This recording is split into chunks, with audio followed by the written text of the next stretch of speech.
Hello guys, السلام علیکم. میں ہوں اشفاق اور آپ دیکھ رہے ہیں تبلیغی میڈیا. گائز آج ہم ریئیکٹ کریں گے مفتی طارق مسعود کی ویڈیو پہ. گائز آج کی ویڈیو کا جو موضوع ہے وہ بہت ہی زبردست ہے، بہت ہی خاص ویڈیو ہم آپ کے سامنے لے کے آئے ہیں. تو گائز آج کی ویڈیو کا جو موضوع ہے وہ لو میرج پر ہے. گائز آج کے زمانے میں دیکھا جاتا ہے کہ لو میرج کے بارے میں بہت ہی سننے کو ملتا ہے اور لوگ اس کو چاہتے بھی ہیں کہ ہماری لو میرج ہو.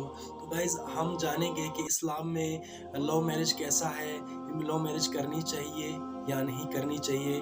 تو گائز ویڈیو کو اینڈ تک دیکھیے گا، اور اگر آپ ہمارے چینل پر نئے ہیں تو گائز ہمارے چینل کو سبسکرائب کیجیے گا، کیونکہ ایسی ویڈیو ہم آپ کے سامنے لاتے رہیں گے. اور اگر ہماری ویڈیو اچھی لگی تو ہمارے ویڈیو کو لائک کیجیے گا اور کمنٹ میں بتائیے کہ ہماری ویڈیو کیسی لگی آپ کو. تو گائز ویڈیو کو ہم سٹارٹ کرتے ہیں. تو اس معاملے میں والدین اپنی اولاد پر زبردستی، اسی طرح یہ بات بھی جو میں بتاتا رہتا ہوں لیکن موقع آ گیا تو اس حوالے سے اسی طرح یاد رکھو، والدین جب اولاد بالغ ہو جائے تو اسے شادی سے نہیں روک سکتے. وہ اگر کرنا چاہ رہی اپنے خرچے پہ، ابا کے نہیں اپنے خرچے پہ، تو ابا اس کو شادی سے نہیں روک سکتے. روکیں گے تو اولاد پر والدین کی اطاعت کرنا اس معاملے میں لازم نہیں ہے، کیونکہ اللہ اس کے رسول کا حکم یہ بھی ہیومن رائٹس میں ہے، آپ کا بنیادی حق ہے. اسی طرح شادی کے معاملے میں زبردستی بھی نہیں کر سکتے کہ ادھر کرو. یہ بھی ہوتا ہے کہ ادھر ہی کرے گا تو ہوگی، ورنہ قیامت تک تو کمارا ہی رہے گا. باپ کو ترجیح دیں، ماں کو ترجیح دیں. اماں کہہ رہی ہیں جہاں ابا کہہ رہے ہیں وہاں کریں، لیکن باپ اور ماں زبردستی نہیں کر سکتے.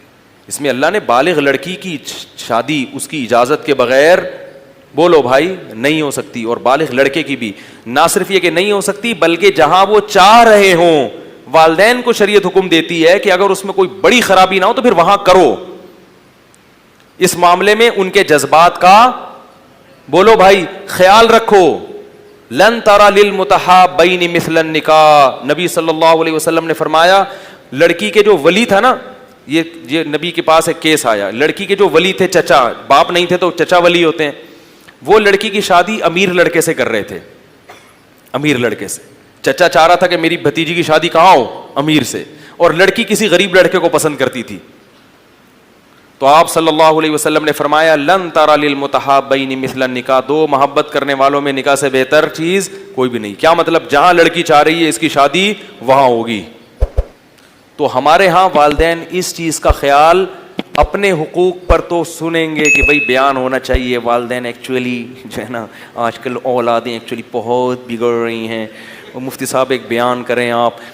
تو بھائی ٹھیک ہے، والدین کا بہت بڑا حق ہے، لیکن ایکچولی اگر دیکھا جائے تو کچھ حقوق والدین کے اوپر بھی ہیں جس میں وہ زبردستی کیا خیال ہے مسلط نہیں. اسی طرح یاد رکھو جب شادی ہو گئی، بہو گھر میں آ گئی، تو بیٹا الگ بھی رہ سکتا ہے.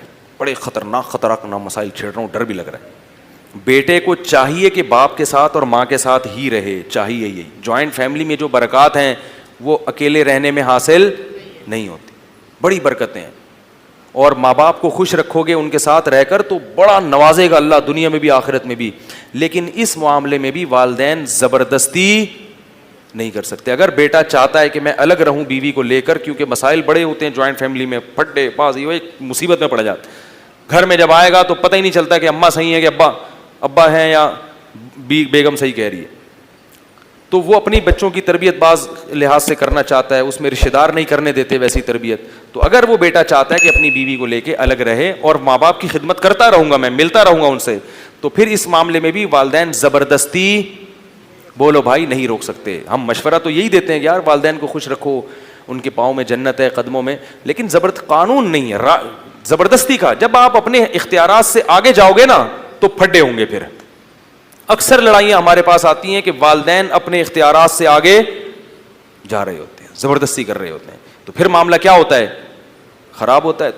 تو پھر بھی آپ اپنے حقوق ادا کریں، پھر بھی والدین اولاد حقوق ادا نہیں کرے گی تو اللہ کی اس پہ لعنت ہوگی.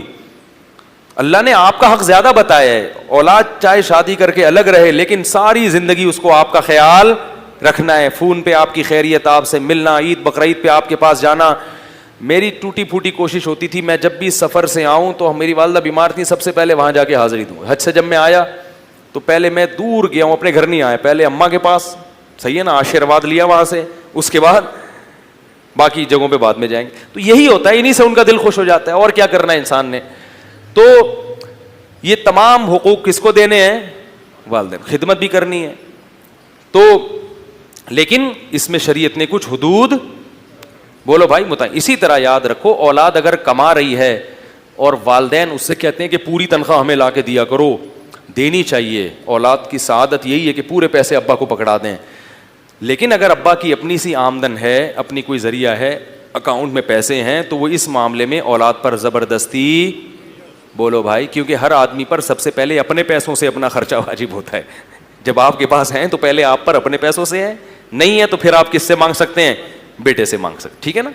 تو پھر بھی بیٹے کو چاہیے کہ وہ ابا سے پوچھے بغیر ہی, ابا کے مطالبے کے بغیر ہی دے دیے. لیکن یہ تو اخلاقی چیزیں ہیں نا, قانون نہیں ہے. لا یہ ہے کہ آپ کے پاس جب پیسے ہیں تو آپ زبردستی بیٹے سے پیسوں کا مطالبہ, کیونکہ ایسے کیسز بھی آ رہے ہیں یار, ابا کے پاس اتنے پیسے, ابا کہتے ہیں آدھی تنخواہ مجھے دے دیا کرو یار. تو ابا تو اب دنیا سے جانے والے ہیں, ہم نے تو اب جمع کرنا ہے نا, بچانا ہے بھی, سارے ابا ہی کو پکڑا دیں. اور ابا لے کے پھر کیا کر دیتے ہیں؟ گٹکے میں. ایسے ابا بھی ہیں مارکیٹ میں, اللہ تعالیٰ معاف فرمائے. ہاں, گٹکے میں حکے میں اڑا دیتے ہیں ابا. تو وہ بیچارہ خون پسینے کی کمائی ہے, ابا کیا کر رہے ہیں؟ صبح شام بیٹھ کے حکے پی رہے ہیں. تو میں کہتا ہوں یار نہیں دو, ابا کے پاس جب اپنے پیسے ہیں نا, ابا سے کہو ابا 5-6 حکے اس سے اور خرید لیں, جب یہ ختم ہو جائیں پھر انشاءاللہ میں آپ کے ساتھ. تو آپ تو جمع ہی کرتے چلے جا رہے ہیں. تو بہت بڑا حق ہے. بہت وقت زیادہ ہو گیا تو آج اسی پر اکتفا کرتا ہوں, والدین کے مسئلے پر. انشاءاللہ باقی حقوق جو رشتہ داروں کے اور دوسرے ہیں وہ کل بیان ہوں گے. اللہ تعالیٰ سم